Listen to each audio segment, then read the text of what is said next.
இந்த நாளுக்கான கர்த்தருடைய வார்த்தை எஸ்ஐயா தீர்க்கதரிசியின் புத்தகம் 45ஆம் அதிகாரம் 4ஆம் வசனத்தின் பின்பகுதி. நான் உன்னை பெயர் சொல்லி அழைத்து நீ என்னை அறியாதிருந்தும் உனக்கு நாமம் தரித்தேன். இந்த வார்த்தையை தான் ஆண்டவர் இன்னைக்கு நம்மோடு பேசுகிறார். அந்த வசனம் முழுவதும் வாசித்து பார்த்தீங்கன்னா, வெண்கல கதவுகளை உடைத்து இருப்பு தாழ்பாடுகளை முறித்து அந்த காலத்தில் இருக்கிற பொக்கிஷங்களையும் வெளிப்படத்தில் இருக்கிற புதையல்களையும் உனக்கு கொடுப்பேன். நான் என் தாசனாகிய யாக்கோபு நிமித்தமும் நான் தெரிந்து கொண்ட இஸ்ரவேல் நிமித்தமும் நான் உன்னை பெயர் சொல்லி அழைத்து நீ என்னை அறியாதிருந்தும் உனக்கு நாமம் தரித்தேன். எவ்வளோ ஒரு அருமையான ஆண்டவர் பார்த்தீங்களா? நம்ம பேர் சொல்லி அழைக்கிறாராம். நம்ம அவர் அறியலை. நான் உங்களை தெரிந்து கொண்டேன், நீங்கள் என்னை தெரிந்து கொள்ளலை, நான் உங்களை தெரிந்து கொண்டேன் அப்படிம்பார் அவர். நம்ம அவரை பின்பற்றாமல் நம்ம இஷ்டப்பட்ட தெய்வங்களை வணங்கிக்கிட்டு தான் இருந்தோம், நம்முடைய முன்னோர்களும் ஒரு காலத்தில். ஆனால் கர்த்தர் நம்ம என்ன செஞ்சார்? நான் அறியாது இருந்த காலத்திலும் அவர் பேர் சொல்லி அழைத்து அவருடைய நாமத்தை நமக்கு தரித்தேன் அப்படின்னு சொல்கிறார். அவ்வளோ அன்பான ஆண்டவர் பார்த்தீங்களா? நம்ம மேலே அவ்வளோ கர்சனை அன்பு வச்சிருக்கிறாரு. ஆனால் அதுக்கு முன்னாலே நம்மளுக்கு என்ன செய்தார்? வெண்கல கதவுகளை உடைக்கிறாரு, இருப்பு தாழ்ப்பில் முறிக்கிறாரு, தடைகளை நீக்குகிறார். அந்த காலத்தில் இருக்கிற பொக்கிஷங்களையும் வெளிப்படுத்தல் இருக்கிற புதையல்களையும் எனக்கு கொடுப்பேன்.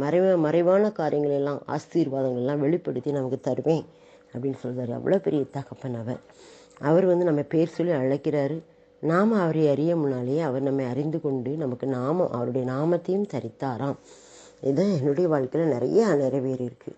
என்னுடைய வாழ்க்கையின் காலங்களில் பார்த்திங்கன்னா, வாலிப பருவம், திருமணம் முடிந்த பருவம், பிள்ளைகள், இந்த மாதிரி எல்லா ஸ்டேஜ்லேயும் அவர் நான் அறியலை. ஆனால் அவர் என் பேர் சொல்லி அழைத்து எனக்கு அவருடைய நாமத்தை தரித்தார். நிறைய காரியங்களை அவர் நடத்துவார். ஆச்சரியமாக இருக்குது. எப்படி நடந்ததுன்னே தெரியாது, அந்த மாதிரி நடத்தியிருப்பார். அவர் என்னை என்ன செய்கிறார்? தெரிந்து கொண்டேன் அப்படிங்கிறார். நான் உன்னை தெரிந்து கொண்டேன் அப்படிங்கிறார். நான் உன்னை பேர் சொல்லி அழைத்தேன் அப்படிங்கிறார். அதனால் நீ என்னை அறியலை, ஆனால் நான் உன்னை அறிந்தேன். தாயின் கருவிலே உன்னை தெரிந்து கொண்டேன். அதனால் உன்னை பேர் சொல்லி அழைத்தேன், உனக்கு என்னுடைய நாமத்தையும் தரித்தேன். தடைகள், பிரச்சனைகள், குழப்பங்கள், கஷ்டங்கள், கண்ணீர்கள் எல்லாம் வந்துச்சு. ஆனால் அது எல்லாவற்றிலும் நம்ம என்ன செய்தார்? அப்படியே நம்மளை தூக்கி எடுத்தார். எப்படி நம்ம வெளியில் வந்தோம் நமக்கே தெரியாது. அப்படிப்பட்ட ஒரு சூழ்நிலை தான் எல்லாருடைய வாழ்க்கையிலும். ஆனால் அதில் நம்மோடு இடைப்படுவர் அவர். அதே அதிகாரத்தில் இன்னொரு இடத்துல சொல்லுவார், என்னை தவிர ஒருவரும் இல்லை என்று சூரியன் உதிக்கிற திசையிலும் அது அஸ்தமிக்கிற திசையில் அறியப்படும்படிக்கு நீ என்னை அறியாதிருந்தும் நான் உனக்கு இடைக்கட்டு கட்டினேன். நானே கர்த்தர், வேறொருவர் இல்லை. நான் தான் கர்த்தர், நான் தான் உன்னை வழி நடத்திட்டு வந்திருக்கேன்.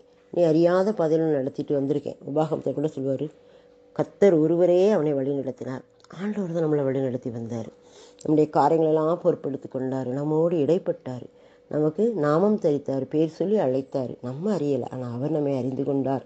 அவ்வளோ பெரிய தேவன் அவர். அவரை நாம் முழுதுமாக பற்றி கொள்வோம், தொழுது கொள்வோம்.